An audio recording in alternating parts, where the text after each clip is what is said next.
This is my view at night on a clear day. Some clouds, but makes for a pretty great sunset. What is going on, guys? So, finally, week 1. The carnivore diet is done. Here's my report.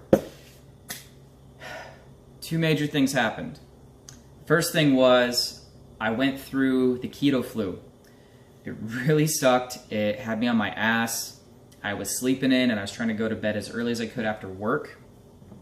Luckily, I didn't get anybody sick. And if I'm swallowing a lot and clearing my throat a lot, I'm still suffering from a sore throat and swollen glands. That was the other thing that, that was the other thing that I was struggling with while I was going through the keto flu. I was basically breaking fevers every day. I had to continue to take some Advil or ibuprofen a couple times a day. And about after the 4th day or so, I was suffering from this thing for 4 days. It finally went away. Thank God. It put me on my fucking ass. And let me tell you what, it's a motherfucking bitch. I'm not gonna lie. I don't like having fevers. I don't like being that sick where it's knocking me out and knocking me on my ass. I had my throat checked out by my wonderful mom, who's a nurse. Thank God for that. She said that there's no spots or anything on my tonsils or my throat area, and it was still just a little red, more swollen on the left side, but a little red on the right. So, and me feeling around here, it is still pretty swollen. So, still dealing with that.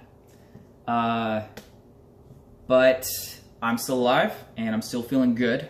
Been eating a lot of red meat, beef, and eating a lot of eggs in the morning and fat.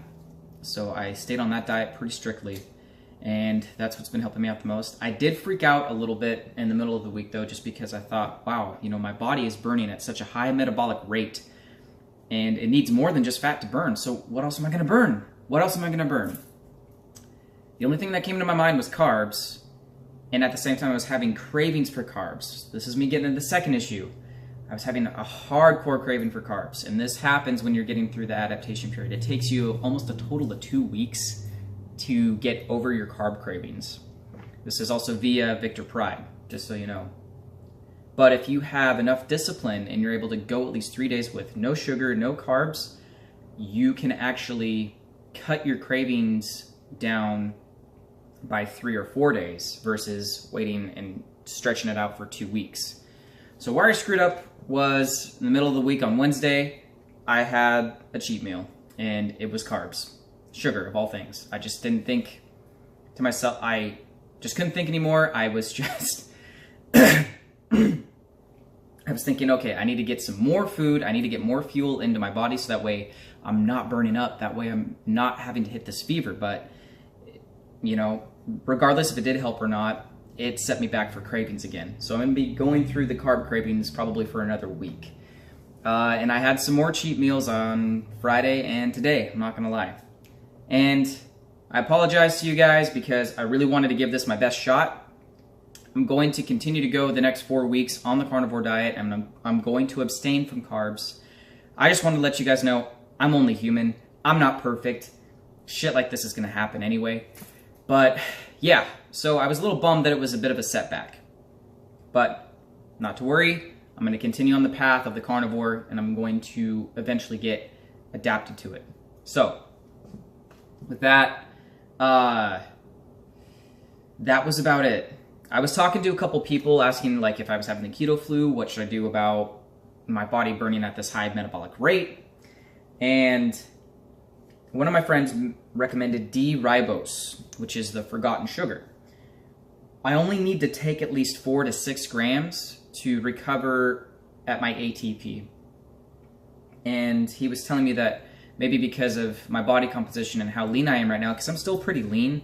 I was doing a competition back in 2018, and I haven't really gained that much weight. And one of the things I found out about the carnivore diet is that you burn fat like a mofo, and you burn at a very high caloric rate. And so I'm going to be lean. I'm going to be more of an athletic lean, and I won't be bulky or really aesthetic as I want to be for my workout goals too, because I'm not going to have any carbs in my system to kind of bulk up my muscle and to bulk up with glycogen in my muscle cells.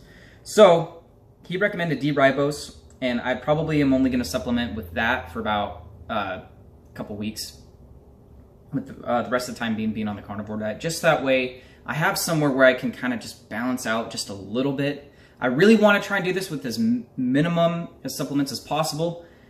I'm going to cut, the rest of the other stuff out, like I said. I'm going to stick with the herbs and maybe a multivitamin, but I'm going to include D-Ribose on my program.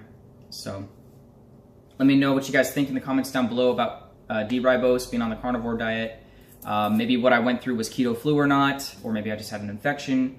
Comment down below on the carbs as well and the carb cravings. I'd like to hear what you guys think as my audience. So with that, guys, I want to keep this video short and short as possible. The last one was way too long. So if you guys haven't yet, like, comment, and subscribe, and I'll see you guys in the next video. So stay tuned for the next one, and I will talk to you guys later. Have a great weekend. Enjoy yourselves, guys. Peace.